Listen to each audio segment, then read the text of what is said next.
不知道大家对于山东的第一印象是什么？是在青岛吃嘎啦哈啤酒，还是那年被皇阿玛遗忘在大明湖畔的夏雨荷？最近我在网上冲浪，又刷到了这张图。江湖上一直有着山东大葱比人高的传说。虽然我没见过如此巨葱但却在山东亲眼见过500斤的巨型南瓜。再加上前几年新冠疫情期间，新闻里频频出现山东捐赠和供应蔬菜的报道，我就一直想去山东的蔬菜地逛逛。所以这次我们来到了位于山东省中北部的寿光市，这是一座人口超100万的县级市，被誉为中国蔬菜之乡、中国海盐之都。我们餐桌上的不少蔬菜都是从这里发往全国各地，甚至菜价也会受到它的影响。正在吃饭的朋友不妨低头看看，你碗里的蔬菜说不定前不久刚刚离开这里。这也太大了，也像炮弹一样，哇！这么猛的吗？这是我为你们打下的江山。有狗子！这中国最矮的山，哇，山顶的风光真不错。为什么农田里边会有卖彩票的地方？哇，这大爷太厉害了！寿光之行的第一站，我们来到了亚洲最大的综合性农产品物流园，300多种果蔬昼夜流转。旺季日均4000多辆货车往来穿梭，把全国各地的蔬菜汇集于此，再发往全国300多个城市。商务部认证的寿光蔬菜指数在这里适时生成，全国的菜价以此为风向标。为此，我们特地起了个大早，就想来看看我们常吃的白菜、土豆、西红柿们从这里出发的时候，身价是多少。哇，朋友们，这是我们第一次来这种大型的蔬菜的物流中心，场面还是挺壮观的感觉。看着那么一大车，满满一大车，都是论吨算的白菜，然后这里也能拿到一些比较一手的这样的批发的价格。这一车能有多少吨啊？我这是装了19吨。19吨白菜，我感觉我这辈子都吃不完。这白菜是怎么卖的？是6毛钱一斤，全卸完大概得多久？它得顶多3小时。3小时，这么快啊？那这个土豆今天什么价格啊8毛，我们是特走的。这是满满一车的大蒜，2块1斤是吧？对。这个西红柿是怎么卖的1块1啊。这边卖的这个西红柿都是这种连根儿都给你去掉的。哦，原来运输菜花需要用这种冷藏车运输是吧？菜花今天是什么价格？2块。那咱这西兰花是从哪儿来的？张掖。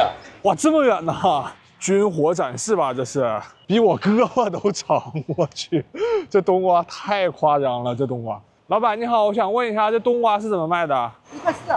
这冬瓜的产地是哪里啊？广西。广西的冬瓜。拉到这儿来卖，这也太远了吧！前2天都是海南的，这个是小的，20多斤，22、3斤的。这20多斤还是小的？那边的大的，你看，这个都30多斤的。现在是早晨的5点23分啊，寿光的农产品物流园这边其实就已经进入到了一个尾声了。大部分的菜呢，都是在天还没亮的时候就开始装车卸车，4点钟左右的那个时间就开始陆陆续续的有车始发运往全国各地了。所以我们来这个时间点其实是起了个大早，赶了个晚集。这小鸡毛睡眼惺忪的，没睡醒的小鸡毛，大早上5、6点钟爬起来上班，谁受得了啊？狗都受不了。他们手搓的帐篷，临时休息的地方，用大篷布手搓的。哎，朋友们，我在这里看到了这种彩椒。这个我感觉应该是寿光的特色吧，这彩椒闻起来就有一种很香甜的味道。这么大的彩椒是1块8一斤，你们那边的彩椒又是一个什么样的价格呢？师傅，我看您这车装的是啥？是姜啊？姜头。姜头，这些也都是姜啊？这不西兰花吗？西兰花。哦，这个是咱们要运去哪儿卖的？还是饭店的？为什么要从这边买，然后再运去北京卖呢？不，山东这边菜质量好。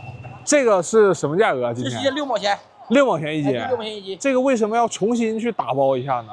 这属于毛菜，这属于精品。毛菜更好卖的，还是精品更好卖的？一点精品好卖，你不拿都不叫俺干活了。像这么多菜的话，您要在这块儿处理完，大概要多久？我们每天都在加工，每天都在卖。一年365天。5天干370下午6天，点额外还有起早，还摊黑根子，哇，太辛苦了，太不容易了。没有办法，为了生活。在这个农产品物流园里边，不光你能买到新鲜的蔬菜，如果你没吃早饭的话，还能在这边买到煎饼果子，这样也有早餐摊在这里卖。当然，在这边这些辛苦工作的人们啊，很有可能也是都没有吃过早餐的，所以在这边买一个早餐，吃饱了之后干活才有力气，对吧？大家都在为了生活努力工作着呀。天还没亮，这里的人就开始卸车、议价、装车。等朝阳缓缓升起，全国的餐桌就都有了着落。来之前，我们以为这里是充满人间烟火的大型早市，但实际上的震撼程度远超我们的想象。这些不舍昼夜、奔波万里的人，正是人间烟火的底色。他们和他们手里的蔬菜一样，来自五湖四海，而这些蔬菜也终将抵达另一个来自五湖四海的你的餐桌之上。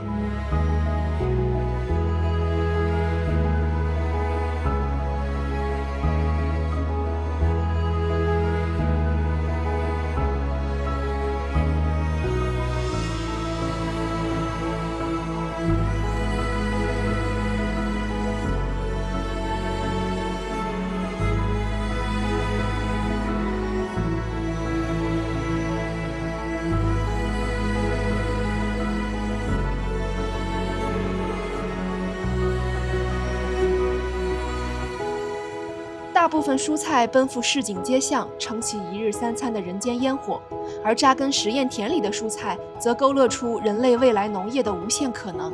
现代农业已经发展到了什么程度？我们打算去博览会逛一逛。朋友们，来这个菜博会了。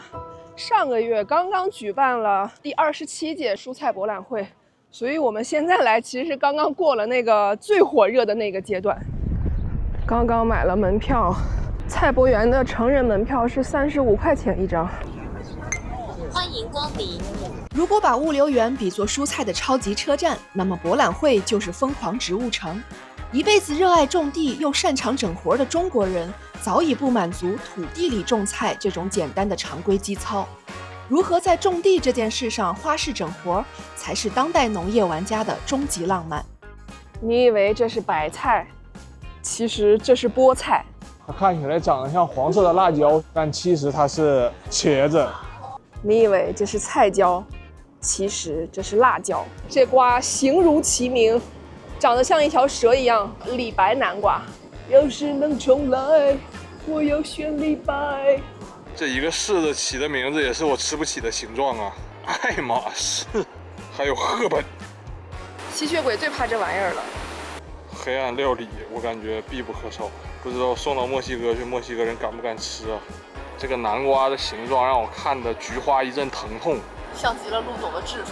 这些砍瓜都在这上吊呢，上吊的冬瓜都给冬瓜勒出啤酒肚来了。所以每一颗长在头顶上的南瓜都住了单间儿。这些丝瓜又长又粗，我这一根丝瓜吃3顿。有一些看着比较老了，可以拿来刷碗了。这瓜长得好有个性啊，有棱有角的。现在画面里的这些西红柿，朋友们看是不是结得非常的丰盛啊？但这只是一棵树的产量。这一棵树能产多少西红柿呢？不是600斤，是6000斤。朋友们看到，在黄河入海口的后边，就是我为你们打下的江山，真江山啊！这是，我去，这南瓜得有300-400斤吧？这也太大了，我的妈！应该就是中国最大的瓜了，长成一副吃不完的样子。这么大的南瓜，它更多的是一些观赏的价值，它的生长周期其实非常的短。这南瓜因为太巨大了，所以它得自己做一个小马扎儿，我们山东话叫五罩子，它得自家弄个五罩子做小啊，不然太实顶慌了。说实话，朋友们，一开始我路过这里的时候，并没有仔细看，没看出来这是个什么东西。但当我抬头一看的时候，这是地瓜。万物皆可种，早已刻在中国人的基因里。不管是泡沫箱子还是塑料管子，哪怕没有条件，也要创造条件种菜。即便上了太空，中国人首先琢磨的还是怎么种菜。因为寿光的种子是上过太空的，所以啊，寿光是真正意义上的宇宙级城市。这些长在半空中的茄子，不是通过水培的方式，也不是通过土培的方式，而是通过气雾栽培。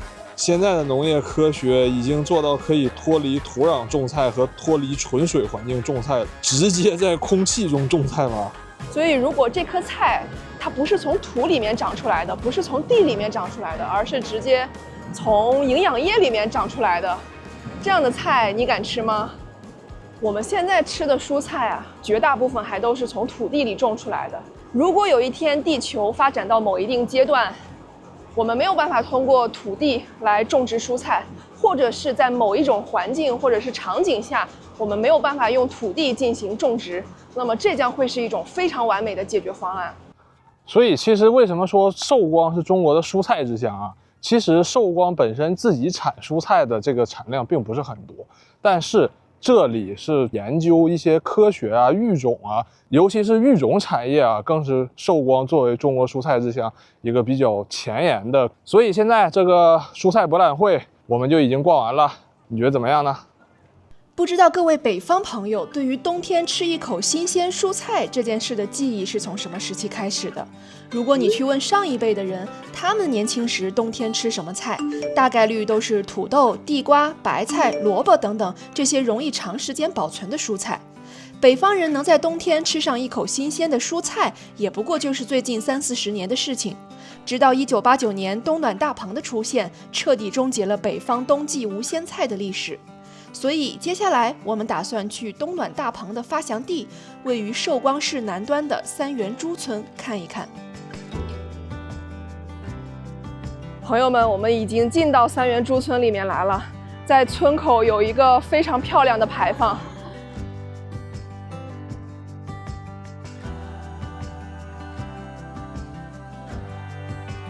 现在这个季节刚好是小麦收获的季节，所以现在这个街道上全部都是这种晾晒在地上的小麦。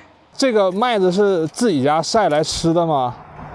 晒了吃，这是俺这是买的。卖的呀？啊，俺吃不了我呢。一斤大概能卖多少钱？今年便宜了，今年的啊1块就1块1毛多斤。卖完了之后，那地里边还要种点啥？种玉米。三元猪村不大部分都是扣大棚吗？为什么还会有这个种麦子？也有地呢，不见木架成的，就是过日子的呢，也一块一块的架不成大棚的，就种麦子。是怎么卖？需要自己背着？来也有来收的，这是自个拉着去卖。哦，这些是自个儿拉着去卖。自个拉着去卖。虽然三元猪村是一个村子啊，但是这个村子修缮的真的非常的漂亮。比方说我身后两旁，这都是村民的家，基本上都是那种2层小楼，然后还带一个院儿，然后呢门口还有车库可以停车。院儿外面或者是院儿里面还种着果树，非常的安逸。可能跟我们传统意义上认为的农村的样子有点不太一样。比如这有一条道可以进来，哎呦，吓我一跳！有狗子。好了，我走了。他好激动。村民们就住在这样的房子里，当然，在这个独栋小院这边，对面还有这种楼房。小区底下停了非常多的农用3轮车，不知道这边的房子多少钱一平啊？我估计应该不会很贵。这个幼儿园有多少学生啊？大概？现在还说了，现在得280号，这就是靠附近占过去。啊，就是附近的村和本村的是吧？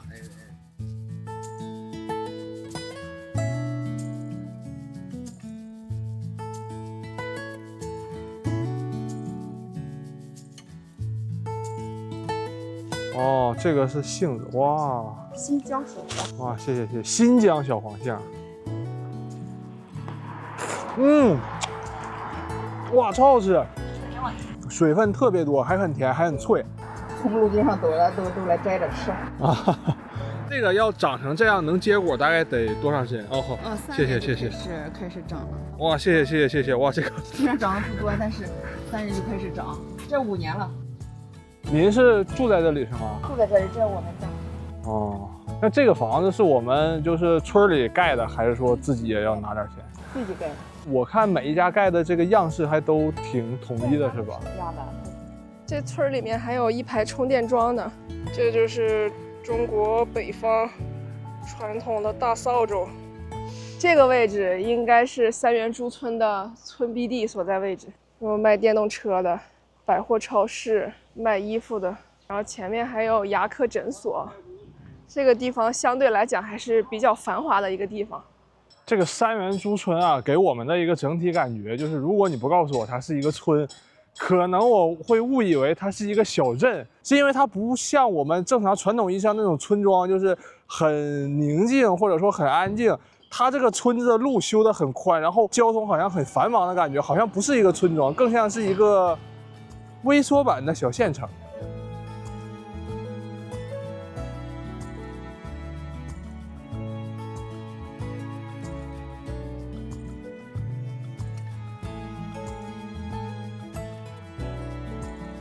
这应该就是冬暖式大棚。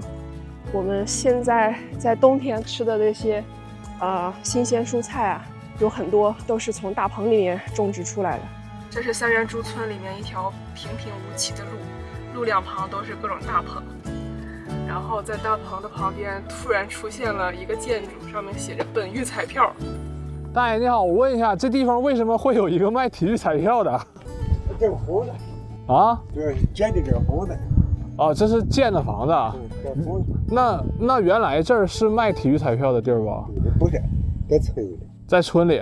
哦，所以不是在这儿卖彩票是吧？这个房子坏了，把这房子搬来了。对。哦，我是寻思怎么在一片地里还有卖彩票的地方。纪念大棚发源地那个碑，找了半天没找到。那个您清楚在哪儿吧？那个碑是三元猪第一代大棚啊。是这个路哈啊，右拐，再右拐，从右边往右边看着啊，就看一个亭子哦，就在这路边上，就在路边上。我现在所在这个位置就是在三元猪村边上的这个田间，可以看到我身后啊都是各种大棚，包括我的面前也是各种各样的大棚。然后在我右手边这里有一个亭子，这亭子里边专门有一块碑，碑上面写的是中国冬暖式蔬菜大棚发祥地。这是第一代大棚，第一代大棚始建于1989年，每亩的年收入大概是2万元。到2011年是第6代蔬菜大棚，每亩的年收入是12万到14万。也就是说，从1989年的第一代蔬菜大棚开始，到2011年，每亩年收入增加了10万到12万块钱。这个第一代大棚啊，可以说它还是挺矮的，其实没有像现在我们看到那种最新代的大棚那么高。我的身高是1.8米，它这个门的高度啊，可能也就只有个1.56米左右的样子，而且整个棚里边的高度也不是很高。这边这大棚就是比较新一代的大棚了，可以看到它很高。我们现在在这个村里逛啊，看到的很多大棚都是那种半弧式的，就是它侧面有一面墙，然后有一个弧，就是大棚的棚布嘛，然后盖到地上。我在南方很多地方见到的大棚都是那种像拱门一样的那种，整个面都是棚布盖着的，就是没有那半堵墙。一方面是起到一个支撑的作用，另一方面呢，也是起到一个保温的作用。刚刚我们在这个路边拍那个小房子的时候，有一个大爷骑着3轮车经过，然后跟旁边的一个正在锄地的大娘说话，然后大爷说：“我回去拿那脚来呀，那脚没往哪放哪去了。”你知道他说啥意思吗？他拿一个什么工具，然后不知道那什么工具放哪了。那个大爷说的那个脚就是锄头的意思，锄地的那个东西。哦。其实我觉得有一些方言还是挺有意思的，比如说那天，我跟陆总一起在淄博跟我们家一个亲戚一起吃饭，然后我家亲戚有我的一个妹妹，打扮的比较时尚，然后陆总脱口而出就对她说：“我说你挺潮啊。”然后我立马制止了陆总，我说你可以说你很潮流，或者是你很时尚，但你不能对一个淄博人说你很潮，这一个字单拎出来就不太行，你知道吗？不太礼貌。因为在方言里面，潮就是潮吧的意思，就是有的时候我们说你是个潮吧，就你这个意思，你这人很傻很蠢。然后呢，有的时候就说的比较精简，你很潮，你这人太潮了，潮了瓜实的意思就是傻，或者是你跟这个人关系特别亲近，好朋友的那种，或者特别熟那种，开玩笑似的啊，你就说你很潮，那也无所谓。但你如果跟他关系很一般，不要轻易对一个淄博人说你很潮。路边种了一排玉米，这个东西在不同的地方有不同的叫法。比如说像在我们山东淄博，管这个东西叫棒槌子，棒槌。在你们老家这东西叫什么？苞米。还有地方叫苞谷。朋友们，在你们的家乡，玉米还有别的名字吗？三元猪村漂亮的房子和热情友善的村民给我们留下了非常深刻的印象。村口那片一眼望不到头的大棚也给了我们相当大的震撼。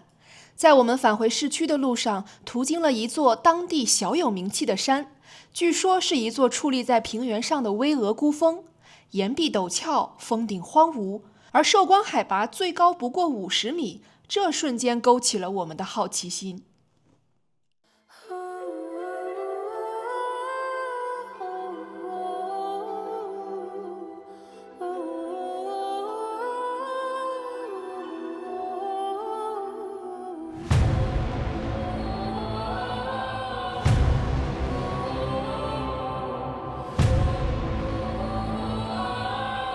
我想不开了，我就从这山上跳下去。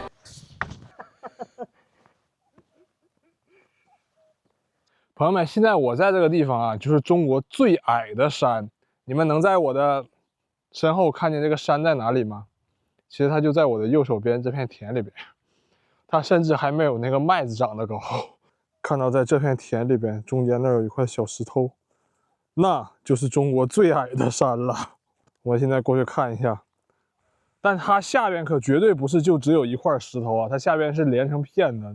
也就是说，现在在我们的脚下啊，当把这些土一层一层的挖下去，就能看见这个山的真容。好的，我现在要量一下这个山的尺寸啊，我自己带了这个卷尺过来，大概是40多厘米，最高处是40多厘米，当然还有一定的误差啊。它的长度大概是1.2米、1.3米左右吧，1.2米、1.3米差不多。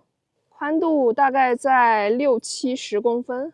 我自己对于山的理解就是看它有没有根，如果这个是有根的话，那么它可能就是会认为是一座山；要是没有根的话，那它再大它也是一块石头。所以这个径山它到底是不是一座山，在科学层面其实我查了一些资料啊，就没有一个确切的研究资料说它就是一座山。所以呢，关于径山是山这个观点也是一直是有争论的。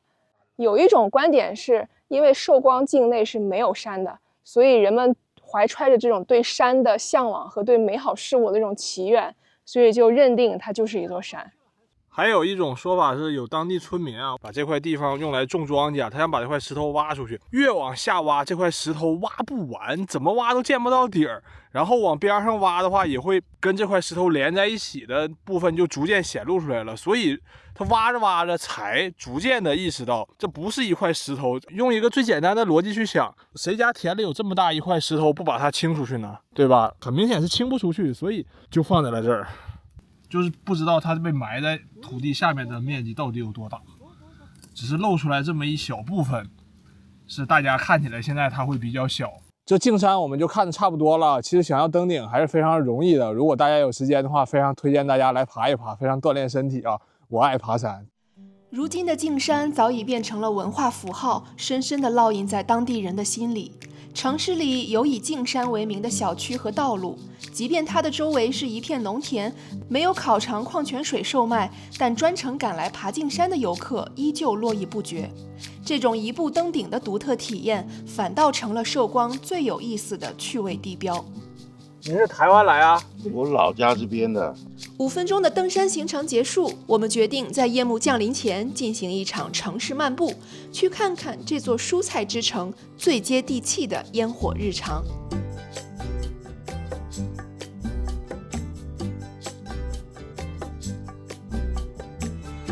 我刚大眼一看，还以为写的是高老庄馒头呢。无人驾驶的送货车停在路中间不走了。不敢动，不敢动，真的不敢动。中间有一个白天鹅，然后周围有一圈这个坐着玩的这种坐骑，小朋友的坐骑，都是青蛙的造型。刚刚陆总说这是癞蛤蟆想吃天鹅肉，这给我一看，不就是癞蛤蟆想吃天鹅肉吗？这蛤蟆嘴都是张着的，然后中间一个天鹅想飞，啊，现实主义讽刺色彩是吧？哇，这大爷太厉害了！这个大爷，你看明明这个大爷。哇，这大爷太猛了！厉害长，厉害长，厉害。您原来是练体操的不？不是的。那你这腿怎么压得这么好啊？你天天压就压的。天天压就压的。蔬菜之都没看着动物医院，但是看到了一家植物医院。充气金刚。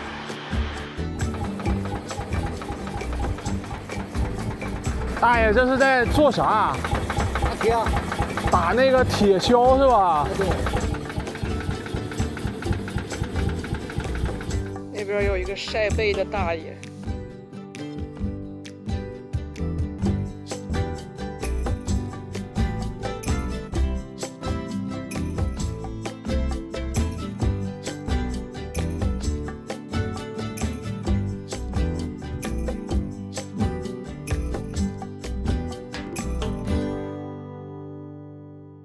朋友们，来吃寿光本地特色美食了。我们这次点了一道非常有寿光地域特色的鲁菜——虎头鸡。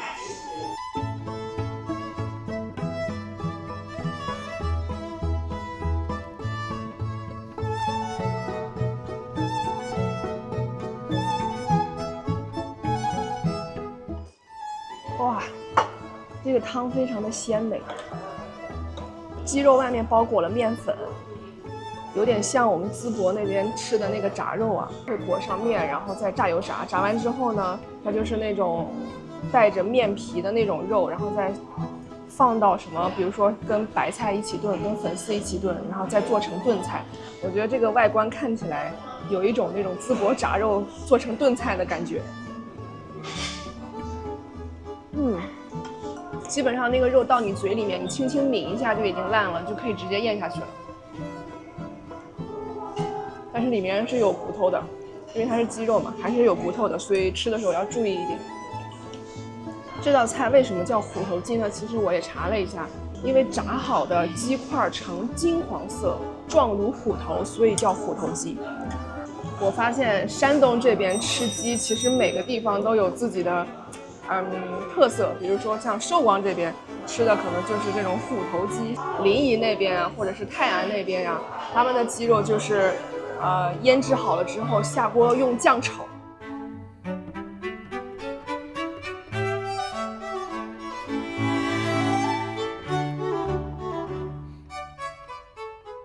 这是一个非常有寿光地域特色的一道美食——扒菇。你很难在寿光以外的地方品尝到。这道菜没有什么科技和混合，纯粹的纯天然绿色蔬菜。其实我第一次听扒菇这个名字的时候，我以为它是某一种菌类植物做的美食，但没想到它的原料主要就是绿豆和菠菜。我们今天吃的这个扒菇呢，除了有菠菜和绿豆之外，里面还有肉末，还有粉条，还有葱花。后来我查了一下，为什么这道菜叫扒菇呢？它主要源自于寿光方言的形声词，因为炒制的时候发出那种咕嘟咕嘟的声音，所以得名为扒菇。它的制作周期比那个虎头鸡要更长一点，因为要提前先把绿豆泡在水里泡个1-2天，再把绿豆与菠菜一起用石磨磨碎，把它捏成团上锅蒸，蒸熟了之后再进行下一步的加工。这个扒菇整个吃下去的口感非常像吃豆腐渣的那种感觉，但是它因为里边还有一些别的东西，所以它又不是跟完全豆腐渣一样的口感，它会有肉粒在里边，然后会有一些嚼劲，有非常浓郁的豆香味儿。然后这个粉条又会赋予它一些很筋道又有一点 Q 弹的口感，所以它的口感层次感是非常有趣的。朋友们，这是我们点的一桌子菜，这个是这是送的小番茄，本地的特产。然后这2个是2个小咸菜，这是虎头鸡，这扒菇，这是一个沙拉，这是一个 XO 酱粉条，一共这么多，我感觉我们2个人估计是吃不完的。多少钱呢？90块钱。牛美丽同学还用了张券，最后支付价格是83块钱，非常的经济实惠啊。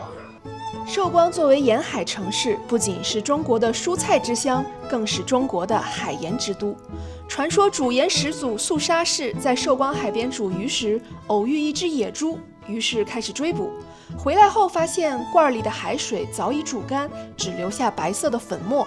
肃杀氏尝了尝，发现美味无比，于是发现了盐。所以视频的最后，我们打算去看看寿光的海。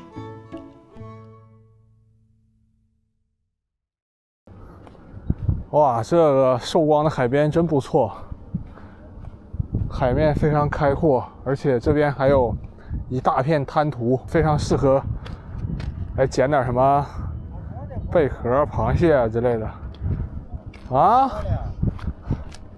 什么大爷？好点过了，好的嘞才加油啊！啊，就是这儿是能赶海挖蛤蜊啥的不？没有。哦，那他们那边我看是在弄什么东西啊？从咸水了，打的蛤蜊，从咸水了。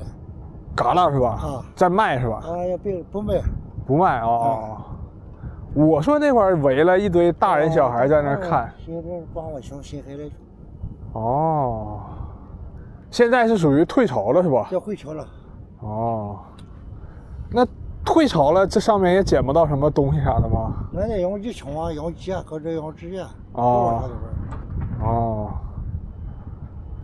您是坐这儿在干嘛？在这儿？我就是管他们下去玩啊。哦，不让他们下水。啊，那个用鸡啊，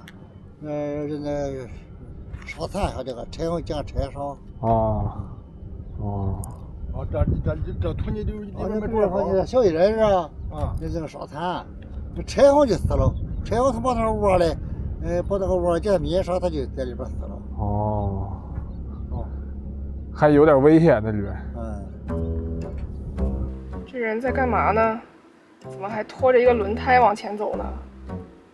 我是第一次见到这种赶海方式。这轮胎里面一定有大货。哇！这水都没到他胸口那儿了，这么猛的吗？海边还有人在钓鱼呢，那边还有小孩，我下去看一下他们。嘿，身手灵巧的很呐。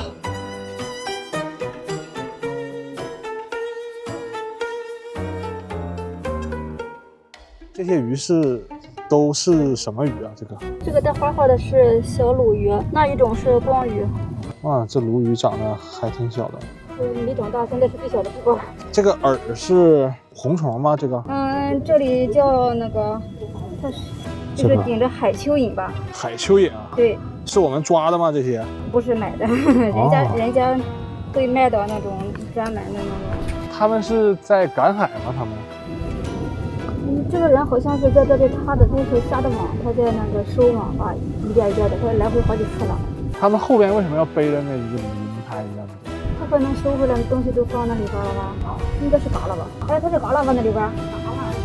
我以为是他们在赶海什么的，还有这种带个轮胎去赶海。太沉了，他不得有一个轮胎？你要是那啥的话，你怎么？啊，哦，太沉了是吧？那你嘎了，它不沉了。上鱼了。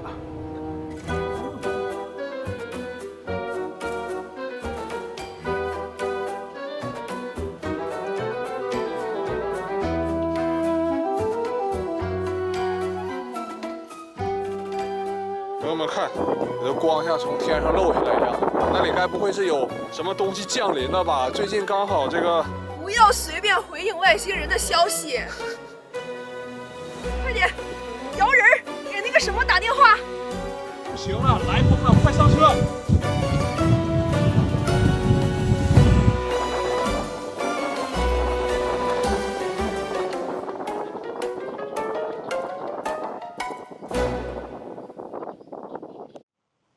我们原本是想在寿光市的海边来录今天这支视频的结尾，但是我们刚刚找好地方，突然刮起一阵大风，然后就开始下雨了。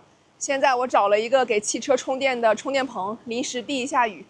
那么今天这支视频呢，就以我们在寿光市拍到的一些还不错的镜头结尾吧。如果你觉得这个视频还不错，非常感谢你的点赞、投币、收藏、关注和分享，这些对我们真的非常非常的重要。好，那么我们下期视频再见，拜拜。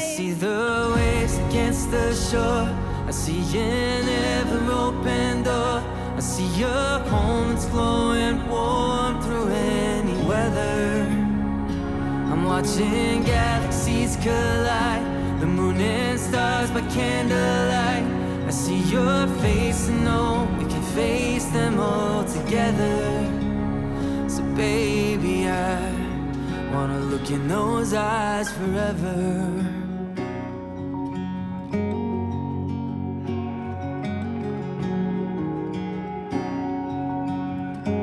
I've built castles in the sky.